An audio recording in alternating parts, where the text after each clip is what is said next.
बहुत समय पहले एक सुनसान रेगिस्तान के बीच एक पुरानी टूटी फूटी झोपड़ी खड़ी थी। चारों तरफ बस रेत ही रेत थी, जैसे किसी ने पूरी दुनिया को सुनहरे रंग में रंग दिया हो। दूर दूर तक कोई इंसान दिखाई नहीं देता था, ना कोई आवाज, बस हवा की सनसनाहट। लेकिन उस वीराने के बीच एक अजीब चीज थी। झोपड़ी के ठीक पास एक बड़ा सा हरा भरा पेड़। वह पेड़ इस बंजर जमीन में भी जिंदा था, जैसे किसी चमत्कार से। उसी झोपड़ी में एक बूढ़ी औरत रहती थी। उसकी उम्र लगभग 80 साल थी। सफेद बाल, झुकी कमर, हाथ में एक पुरानी लाठी और आंखों में गहरी उदासी। उसका नाम किसी को नहीं पता था, क्योंकि वहां कोई आता ही नहीं था।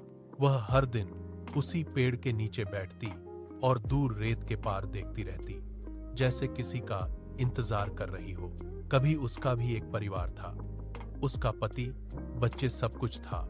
लेकिन कई साल पहले एक भयंकर रेत का तूफान आया और सब कुछ अपने साथ ले गया। जब तूफान थमा तो वह अकेली रह गई। तब से वह इसी झोपड़ी में रह रही थी।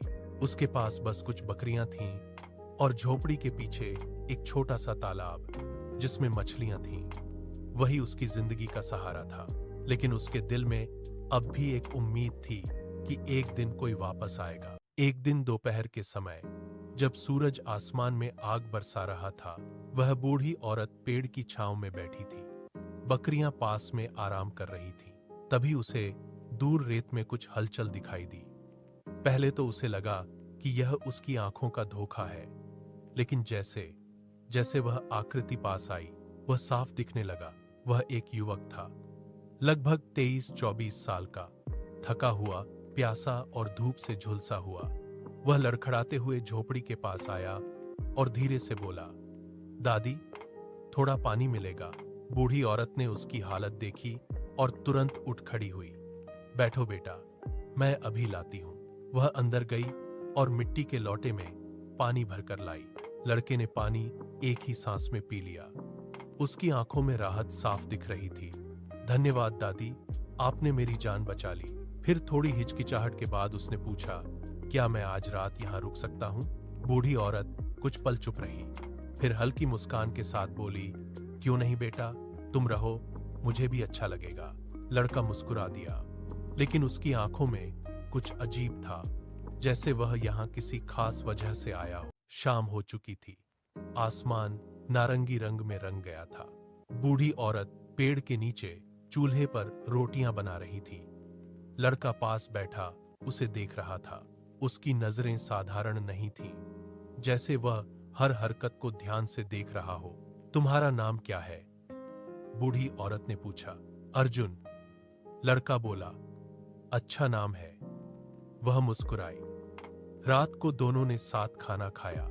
झोपड़ी के अंदर एक छोटा सा दिया जल रहा था। बूढ़ी औरत ने अर्जुन के लिए बिस्तर लगाया। सो जाओ बेटा, तुम थक गए हो।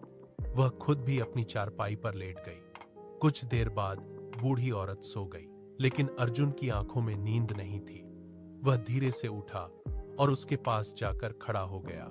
वह उसे ध्यान से देखने लगा, फिर धीरे से बोला, क्या तुम वही हो?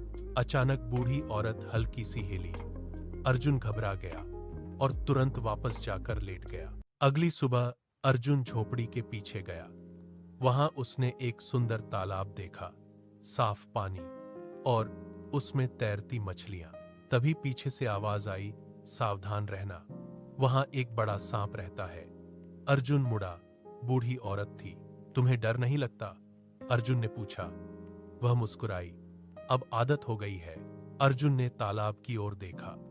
उसके मन में कुछ चल रहा था। उस दिन अर्जुन ने बूढ़ी औरत का पीछा किया। वह जंगल के अंदर गई और तालाब के पास पहुंची। फिर उसने पानी में डुबकी लगाई। अर्जुन की आंखें फैल गईं। पानी से एक सुंदर जवान लड़की निकली। वह रो रही थी। तुम क्यों नहीं आए? अर्जुन उसके सामने आया। मीरा। लड़की चौंक गई। तुम? अर्जुन बोला। मैं तुम्हें बचाने आया हूं। मीरा ने बताया, मुझे श्राप मिला था। दिन में बूढ़ी, रात में जवान, और श्राप तभी टूटेगा जब मेरा सच्चा प्रेम मुझे पहचान ले। अर्जुन मुस्कुराया। मैं ही वो हूं। दोनों ने साथ तालाब में डुबकी लगाई और इस बार सब बदल गया। श्राप खत्म, प्यार जीत गया।